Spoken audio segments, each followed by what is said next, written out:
ओम नमो भगवते वासुदेवाय। नमो वासुदेव की कृपा आप पर, आपके परिवार पर सदा सर्वदा बनी रहे। आज सुनिए पुरुषोत्तम मास का 29वां अध्याय। इससे पहले के अध्याय में आपने जाना कि किस प्रकार कद्रे नाम के ब्राह्मण को जब भगवान श्री हरि के दूत लेने के लिए आए तब वो बहुत हैरान हो गया, क्योंकि उसने पूरे जीवन में कोई भी पुण्य कर्म नहीं किया था। ऐसे में उसके चेहरे पर इतना आश्चर्य देख के पुण्यशील और सुशील बोले, हे विभो, गोलोक को चलो, यहाँ देरी क्यों करते हो? तो तुम पुरुषोत्तम भगवान का सानिध्य मिला है। इधर कद्रे को बिल्कुल भी विश्वास नहीं हो रहा था। तब वो कहने लगा कि मेरे बहुत सारे कर्म अनेक प्रकार से भोगने योग्य हैं, लेकिन हमारा उद्धार कैसे हुआ जिससे मुझे गौलोक की प्राप्ति हुई? जितने वर्षा की धाराएं हैं, जितने तिनके हैं, जितने पृथ्वी पर धूल के जितने कण हैं, आकाश में जितने तारे हैं, उतने ही मेरे पाप हैं। मैंने ये सुंदर और मनोहर शरीर भला कैसे प्राप्त कर लिया?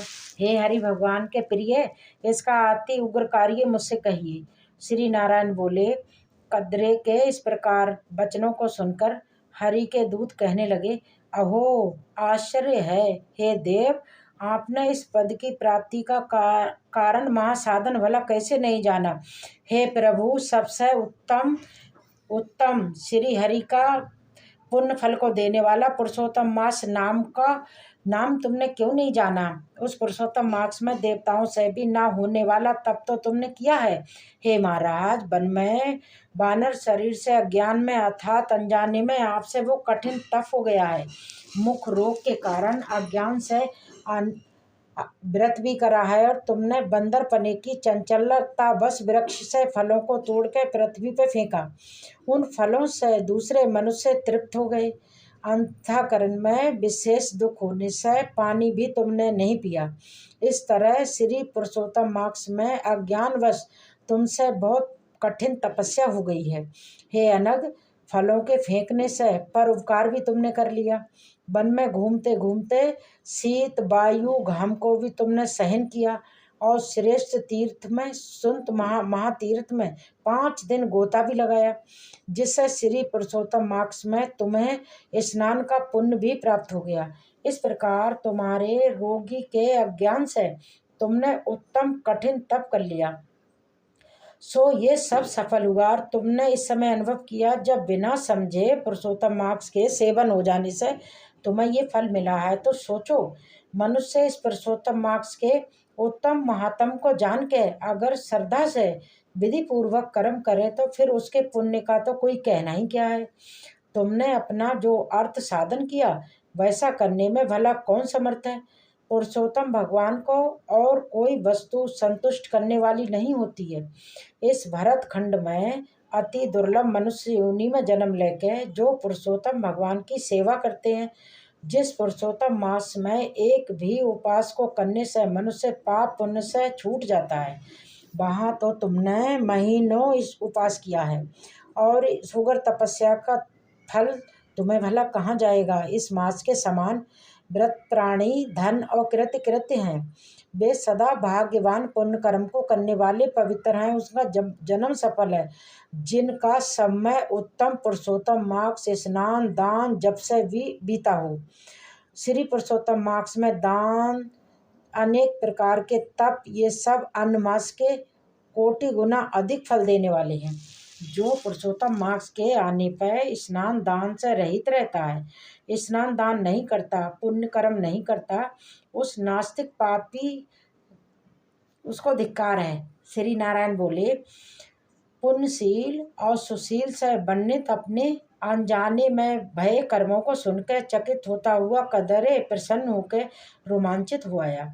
तीर्थ के देवताओं को नमस्कार कर फिर उसने कालंजार पर्वत को नमस्कार किया, तो वन के देवताओं को गुल मूल लता वृक्ष को भी नमस्कार किया, और उसके बाद बड़ी श्रद्धा विनम्रता से विमान की परिक्रमा कर मेघ के समान शाम वन सुंदर पीताम्बर को धारण कर वो कदरे उस दिव्य विमान पर सवार होकर सभी देवताओं के देखते हुए गंधर्व आदि से स्तुत और किन्नर आदि को बारंबार उसे बाजा बजाए जाने पर इंद्र आदि देवताओं ने प्रसन्न होकर धीमे धीमे पुष्प वर्षा करते हुए उसका आदर पूर्वक पूजन किया। फिर आनंद से युक्त योगियों को दुर्लभ गोप गोपियों से सेवित रास मंडल से शोभित गौलोक को गया। जरा मृत्यु रहित जो गौलोक में जाकर प्राणी शोक का भागी नहीं होता है, उस गौलोक में हे चित्र शर्मा पुरुषोत्तम मार्ग के सेवन से गया। व्यास से पुरुषोत्तम मार्ग के सेवन से वानर शरीर को छोड़ के दो भुजाधारी मुरली हाथ में लिए पुरुषोत्तम भगवान को देख के बहुत प्रसन्न हुआ। श्री नारायण बोले, इस आश्चर्य को देख के सभी देवता चकित हो गए और श्री पुरुषोत्तम की प्रशंसा करते करते अपने अपने धाम को चले गए। नारद मुनि बोले, ये तपोधन, आपने दिन के प्रथम भाग का व्रत कहा, पुरुषोत्तम मार्ग से दिन के पिछले भाग में होने वाले कर्मों को भला कैसे करना चाहिए? हे बोलने वालों में श्रेष्ठ, गृहस्थ उपकार के लिए मुझसे कहिए। नारायण नारायण हे मुनिवर, क्योंकि आपके समान महात्मा सदा सबके उपकार करने के लिए विचरण करते रहते हैं। श्री नारायण बोले, प्रातः काल के कृत्य को विधि पूर्वक समाप्त कर मध्याह्न में होने वाली संध्या को करके फिर तर्पण करें। देव, मनुष्य, पशु, पक्षी, सिद्ध, यक्ष, सर्च, दैत्य, प्रेत, पिशाच, नाग, ये सब जो अन्न की इच्छा करते हैं वे सब मुझसे दिए गए अन्न को ग्रहण करें। फिर पंच महायज्ञ को करें और उसके बाद भूत बलि को करें और कुत्ते को श्लोक पढ़ते हुए बलि देवें। इस प्रकार कहकर समस्त भूतों को अलग अलग बलि दें। फिर विधि पूर्वक आचमन कर प्रसन्न होकर श्रद्धा से अतिथि प्राप्ति के लिए गाय धोने के गौधुली बेला के समय तक द्वार तक अवलोकन करें। द्वार पर देखते रहें। अगर भाग्य से अतिथि मिल जाए तो बुद्धिमान मनुष्य को चाहिए कि सबसे पहले वाणी से सत्कार करके उस अतिथि का देवता के समान पूजन करें और फिर यथाशक्ति अन्न जल से उसे संतुष्ट करें। फिर विधि पूर्वक सभी व्यंजनों से युक्त सिद्ध अन्न से निकाल कर भिक्षुक और ब्रह्मचारी को भिक्षा दें। सन्यासी और ब्रह्मचारी ये दोनों सिद्ध अन्न के मालिक हैं। इनको अन्न ना देकर भोजन करने वाला चंद्रायण व्रत करे। पहले सन्यासी के हाथ पर जल देकर भिक्षान दे तो वो भिक्षान मेरू पर्वत के समान और जल समुद्र के समान कहा गया है। सन्यासी को जो मनुष्य सत्कार करके भिक्षा देता है उसको गौदान के समान पुण्य मिलता है। इस बात को यमराज भगवान ने कहा है। फिर मौन होकर पूर्व दिशा की ओर मुंह करके बैठ कर शुद्ध और बड़े पात्र में अन्न को रखकर प्रशंसा करते हुए भोजन करें। अपने आसन पर अपने बर्तन में एक वस्त्र से भोजन न करें। स्वयं आसन पर बैठ के सुस्त चित्त होकर प्रसन्न मन होकर जो मनुष्य अकेला ही अपने कांसे के पात्र में भोजन करता है तो उसके आयु, प्रज्ञा, यश और बल ये 4 बढ़ते हैं। दिन में सत्यम, रात में ऋतम, बड़ी पंचामी, इस मंत्र से हाथ में जल लेकर निश्चय कर घी, व्यंजन एवं अन्न का भोजन करें। भोजन में कुछ अन्न लेकर इस प्रकार कहे, भूपते नमः, पहले कह के भवन पते नमः, फिर कहें भूता नाम पते नमः। इसके बाद धर्मराज जी को बलि दें। फिर चित्रगुप्त को देकर भूतों को देने के लिए ये कहें कि जिस किसी जगह स्थित भूत प्यास से भूतों की तृप्ति के लिए यथा सुख या अक्षय अन्न प्राणाहे, अपानाहे, व्यानाहे, उदानाहे तथा समानाहे कहें। प्रणव प्रथम में स्वाहा पद जोड़कर घी के साथ 5 ग्रास जिब्बों से प्रथम निकल जाएं। दांतों से उस 5 ग्रास को ना चबाएं। फिर मन से पहले मधुर भोजन करें। नमक के पदार्थ और खट्टे पदार्थ को बीच में खाएं। पहले मीठा भोजन करें, उसके बाद बीच में खट्टा भोजन या नमक का भोजन करें। कड़वा या तीखा भोजन सबसे अंत में खाएं। पुरुष अब दृढ़ पदार्थ वाला भोजन करें, बाद में कठिन पदार्थ बहुत चबाने वाला भोजन करें और बाद में फिर से दृढ़ पदार्थ वाला भोजन करें तो आरोग्य से रहित नहीं होता। मुनि को 8 ग्रास भोजन करने को कहा है। वानप्रस्थ आश्रम को 16 ग्रास भोजन के लिए कहा है। पुरुषोत्तम मार्ग में गृहस्थ आश्रम में 32 ग्रास भोजन करने के लिए कहा है और ब्रह्मचार्य को अपरिमित ग्रास भोजन करने के लिए कहा है। ब्राह्मण को शास्त्र के विरुद्ध भक्ष भोज आदि पदार्थों को कभी नहीं खाना चाहिए। शुष्क और बासी पदार्थ को विद्वानों ने खाने के अयोग्य बताए, इन्हें कभी नहीं खाना चाहिए। घी दूध को छोड़कर अन्य वस्तु सशेत भोजन करें। भोजन के बाद उस शेष को अंगुलियों से आगे भाग में रख के अंजलि जल से पूर्ण करें। उसका आधा जल पी जाएं और अंगुलियों के आगे वाले भाग में श्रेष्ठ भाग को, यानी कि जो अंगुलियों के आगे वाले भाग में भोजन लगा रहता है, उसे पृथ्वी में देकर ऊपर से अंजलि का शेष आधा जल अर्पित करें। विद्वान मनुष्य को चाहिए उसी जगह पर इस प्रकार कहते हुए संचन करें। ऐसा न करने से ब्राह्मण पाप का भागी होता है, प्रायश्चित करने से शुद्ध होता है। इस प्रकार कहें कि रौरव नरक में तीर्थ के घड़े में पदम इच्छा करने वाले के लिए मेरा दिया हुआ ये जल अक्षय होता हुआ प्राप्त हो। इस प्रकार प्रार्थना करने से जल से सिंचन कर दांतों को शुद्ध करें। आचमन कर गीले हाथ से पात्र को कुछ हटा के उस भोजन स्थान से हटा के बाहर बैठ के सुस्त होकर मिट्टी और जल से मुख हाथ शुद्ध कर 16 बार कुल्ला कर शुद्ध होकर सुख से बैठकर इन 2 मंत्रों को पढ़ता हुआ हाथ से अपने पेट को स्पर्श करें।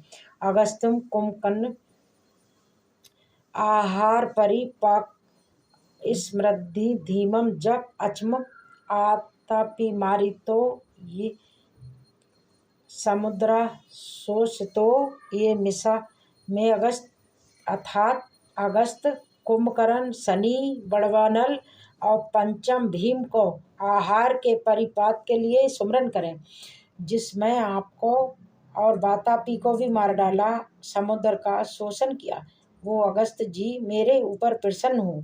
इसके बाद प्रसन्न मन से श्री कृष्ण भगवान का स्मरण करें। फिर आचमन कर तांबूल खाएं, पान खाएं। भोजन करके बैठने के बाद पर ब्रह्म श्री कृष्ण का उत्तम मार्ग और विरोधी उत्तम शास्त्रों के विनोद से विचार करें। बुद्धिमान मनुष्य को चाहिए कि वो आध्यात्म विद्या को सुने। सर्वदा आजीविका सहीन मनुष्य एक मूर्ख स्वस्थ मन होके आध्यात्म विद्या को जरूर सुने। जो श्रवण करता है, सुनकर पाप का त्याग करता है, सुनकर मोह दूर होता है, सुनकर ज्ञान रूपी अमृत को प्राप्त करता है। नीच से नीच मनुष्य भी विद्या को सुनकर श्रेष्ठ हो जाता है और श्रेष्ठ से भी श्रेष्ठ मनुष्य श्रवण करने से रहित होने पर अर्थात जो नौस में श्रेष्ठ होने के बाद भी नीच हो जाता है। फिर बाहर जाकर यथा सुख व्यवहार आदि करे। सर्वदा सिद्धि को देने वाले श्री कृष्ण भगवान का मन से ध्यान करें। सूर्य नारायण के अस्ताचल जाने के समय अथवा सूर्य अस्त के समय तीर्थ में जाकर या फिर घर में ही पैर धोकर पवित्र वस्त्र धारण कर सायं संध्या की उपासना करें अर्थात शाम की पूजा करें। जो ब्राह्मणों में अधम प्रमाद से सायं संध्या नहीं करता है, वो पाप का भागी होता है, गौ हत्या के पाप का भागीदार बनता है। मरने के बाद रौरव नरक को जाता है। कभी समय से ना करने पर संकट में मार्ग में हो तो आधी रात संध्या को करें। जो ब्राह्मण श्रद्धा के साथ प्रातः मध्याह्न सायं संध्या की उपासना करता है, उसका तेज घी छोड़ने से अग्नि के समान अत्यंत बढ़ता है। सायंकाल में सूर्य नारायण के आधा अस्त होने पर प्राणायाम कर इस मंत्र से मार्जन करें और सायंकाल अग्नि क्षमा इस मंत्र से आचमन करें और प्रातःकाल सूर्य क्षमा इस मंत्र से आचमन करें। पश्चिम मुख बैठ के मौन तथा समाहित मन होकर प्रणय और व्यारति सहित गायत्री मंत्र का रुद्राक्ष की माला लेकर तारागणों के उदय होने तक जप करें। वरुण संबंधी ऋचाओं से सूर्य नारायण का उपस्थान कर परिक्रमा करता हुआ दिशाओं को और अलग अलग दिशाओं को स्वामी को नमस्कार करें। सायं संध्या की उपासना कर अग्नि में आहुति देकर व्रत वर्गों के साथ अल्प भोजन करें। बाद में कुछ समय तक बैठ जाए। सायंकाल और प्रातःकाल भोजन की इच्छा न होने पर भी वैष्णदेव और बलि कर्म सदा ही करने चाहिए। अगर नहीं करता है तो पापी होता है। शाम को भोजन कर बैठने के बाद गृहस्थ आश्रम में हाथ पैर धोके तकिया सहित कोमल सैया पे जाए और अपने घर में पूरब दिशा की ओर सिर करके शयन करे। ससुर के घर में दक्षिण की ओर सिर करके सोए। परदेश में पश्चिम की ओर सिर करके सोए, किंतु उत्तर की ओर सिर करके कभी भी न सोए। रात्रि सूत का जप करे और सुख साई देवताओं का सुमरन कर अविनाशी श्री विष्णु भगवान को नमस्कार कर सुस्त मन होकर रात में सोए। अगस्त माता महाबली मुचुकंद कपिल आस्तिक मुनि ये 5 सुख सहाय कहे गए हैं। मांगलिक जल से पूर्ण घड़े को सिर के पास रख के वैदिक और गारुण मंत्रों से रक्षा करते हुए फिर शयन करे। ऋतु काल में स्त्री के पास जाए और सदा अपनी स्त्री से प्रेम करे। वृत्ति के कामना से पर्व को छोड़ के अपनी पत्नी के पास जाए। प्रदोष के पिछले पैर में वेद अभ्यास करके समय बिताए। फिर दोपहर शयन करने वाला योग हो जाता है। ये सब हर दिन के समस्त कृत्य समुदाय को कहा गया है। गृहस्थ आश्रम में भली भांति इसको करें और यही गृहस्थ आश्रम का लक्षण है। अहिंसा, सत्य वचन, सभी प्राणियों पर दया, शांति, यथाशक्ति दान करना गृहस्थ आश्रम का धर्म बताया है। पर स्त्री से भोग नहीं करना, अपनी धर्म पत्नी की रक्षा करना, बिना दी हुई वस्तु को नहीं लेना, शहद मांस को नहीं खाना, ये 5 प्रकार का धर्म बहुत शाखा वाला, सुख देने वाला माना गया है। शरीर से होने वाले धर्म को उत्तम प्राणियों को अवश्य करना चाहिए। श्री नारायण बोले, संपूर्ण वेदों में कहा हुआ भी तुम उत्तम चरित्र गृहस्थ आश्रम का संक्षेप में लक्षण के साथ आपसे मैंने अच्छी तरह कहा। इसके बाद श्री नारायण मुनि ने देवासी नारद से जो कुछ भी कहा उसका वृत्तांत सब अगले अध्याय में जरूर सुनिएगा।